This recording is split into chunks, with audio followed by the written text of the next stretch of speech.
What's going on? I saw this story that's was circulating, um, and with these situations, they just never make any sense. And what I'm talking about is the situation that went down in Frisco, Texas, at a high school track meet, and it just makes you just think about what's going on in the minds of some people.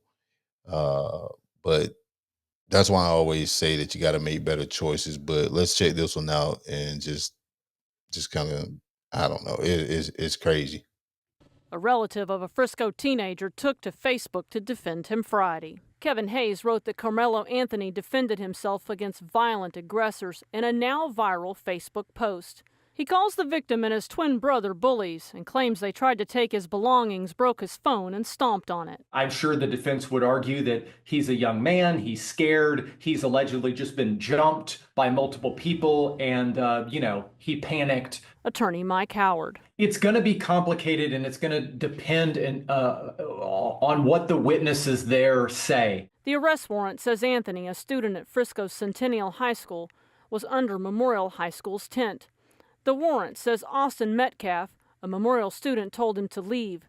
He says he told Austin, "Touch me and see what happens." One of the prohibitions in self-defense is the person claiming self-defense cannot provoke the incident and then claim self-defense when they act. The warrant says a short time later, Austin grabbed Anthony to tell him to move, and Anthony pulled a knife from his bag and stabbed Metcalf once in the chest. Anytime the alleged victim does not have a weapon, that makes it difficult, not impossible, but difficult for the suspect to claim self-defense. In his Facebook post, Hayes describes Anthony as a respectful, well-mannered young man, a 4.0 student with multiple college offers, and a kid with zero criminal history. Anthony remains in the Collin County Jail on $1 million bond. Reached by phone, his mother declined to comment. She said the family had not yet hired an attorney. In Frisco, I'm Tanya Iser. Man, that is crazy. So, what was supposed to be a normal high school track event or track meet, it turned into a tragedy. Um, but stuff like this just shows you how something small can lead to um, irreversible consequences. This started out because I guess Anthony was sitting under the wrong team's tent during a rain delay, and Austin Metcalf told him to move, and then Anthony refused and even warned Metcalf by stating, "Touch me and see what happens." And from there, things escalated, and Metcalf attempted to physically remove him, and that's when the knife was pulled, and Anthony stabbed Metcalf. So I mean, can you ask somebody to move? Yeah, you can. But does that mean that they have to move just because you asked them to move? Now, putting your hands on somebody, that's a big mistake. I mean, if you ask somebody to move and they refuse, you just can't put your hands on them and make them move. You don't have the right to use force to remove somebody unless you're a property owner, defending private property, an authority figure like security, police, or staff, or if you're in immediate danger. Touching, grabbing, and pushing them, even lightly, can be considered unlawful physical contact. Now, as far as Anthony goes, he brought a knife to that event, which it does raise questions about intent or mindset. Did he bring the knife with the intentions of causing harm? He was sitting in the wrong area. So did he maybe do so knowing that somebody would say something to him? Um, Thinking back to when I played sports, our coaches sometimes would tell us not to go into another team's area. The reason being is because you didn't want problems to come about. The other teams, they may have their personal belongings over in that area, and just to cut down on any issues like team fights or disagreements, we were told to stay in our area and stay out of the opposing team's area.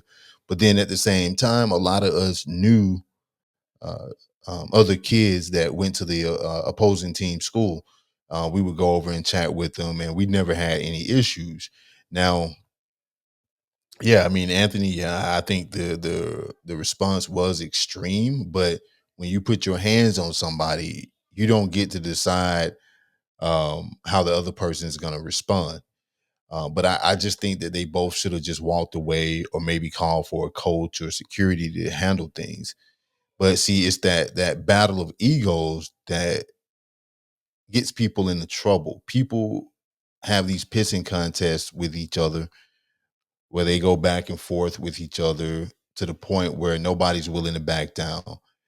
We see it all the time, not just with these kids, it's also with adults. It goes from being verbal, then to getting physical, and then you end up with stuff like this happening.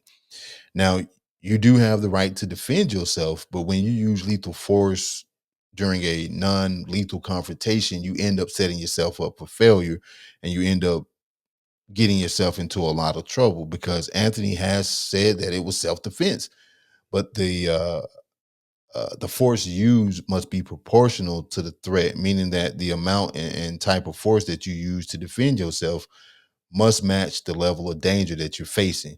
If somebody pushes you, you can legally respond with non-deadly force, like pushing back, or trying to create distance so you can run away.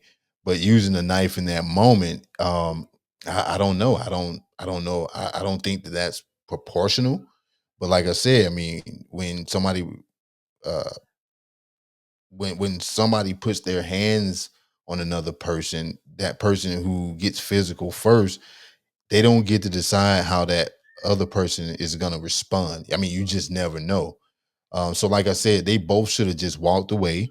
Austin, he could have just, I don't know, gotten a coach or just walked away to avoid the confrontation. And Carmelo, I mean, he could have walked away as well, maybe moved or went to his own tent. But in that moment, neither one of them backed down. And now one young man is gone forever, and the other's life is likely over too behind bars. But I think this was just about two teenagers who made split second decisions driven by pride, frustration, and impulse. So you can't let a moment of anger turn into a lifetime of regret. And as hard as it may be to do for some people, because I know there's this thing where people don't want to look like a punk and they don't want to make it look like they're weak sometimes. But the strongest thing that you can do is walk away. But I don't know, man. It's this whole situation is just crazy. But I guess we'll see where it goes and how it plays out. But was this self defense, or was there just something else going on? Was there more involved in this situation? I mean, none of us were there. We don't know what happened. The only people that know what happened are the people that were there and the witnesses that saw this whole thing go down. So let me know, and y'all take care, stay safe, and just make better choices. Peace, y'all.